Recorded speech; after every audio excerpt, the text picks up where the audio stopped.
Hola a todos, este video es un material adicional en el que me gustaría brindarles a ustedes algunos elementos de análisis sobre cómo los historiadores y arqueólogos logran sacar información del pasado que nos sirva a nosotros para entender lo que sucedió en otras épocas.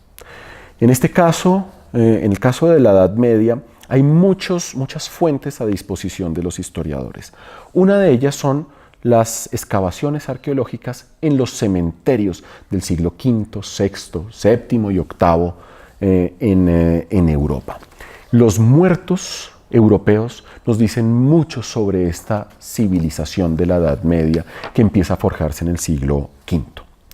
Básicamente lo que entendemos en estos siglos es que al principio, cuando llegan los invasores bárbaros del norte y del este, los muertos en la sociedad cristiana estaban estrictamente separados de los vivos. Es decir, uno no enterraba a sus muertos dentro de las ciudades, sino en las vías de acceso a esas ciudades, como la vía Apia de los romanos. Pero, como estamos entrando en una civilización cristiana, poco a poco las tumbas de los sacerdotes, de los grandes obispos y de los grandes mártires se van a convertir en un objeto de culto y en un lugar de peregrinación.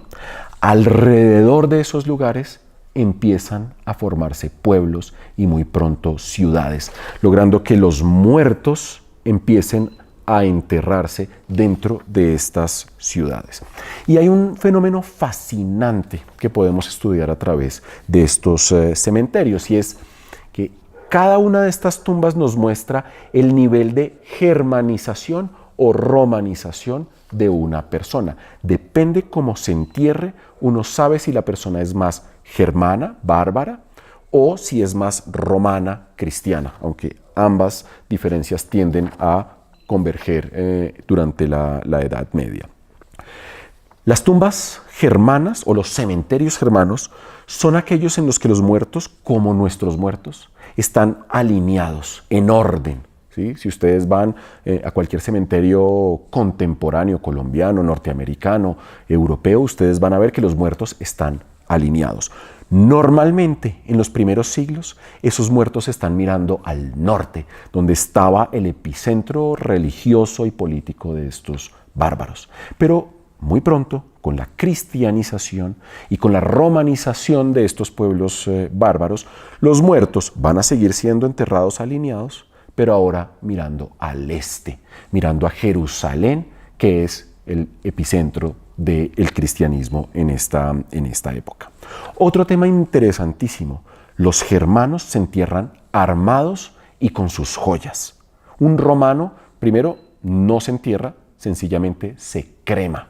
Y ahí hay una gran diferencia. Tenemos sarcófagos de romanos, más no sus huesos, ¿sí? Y en el caso de los germanos tenemos sus huesos, más no tenemos sus grandes sarcófagos. Es más, a veces ustedes tienen dos tipos de entierro en un mismo cementerio: un entierro a la romana y un entierro a la germana.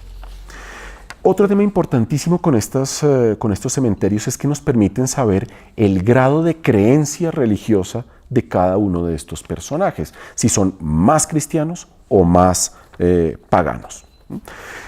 Lo primero es que uno de los fenómenos que empieza a cambiar con la Edad Media es que los romanos dejan de quemar a sus muertos, dejan de cremarlos. Y muy pronto, por una creencia cristiana, empiezan a enterrarlos, esperando el juicio final y que cada uno de esos cuerpos salga para presentarse ante Dios.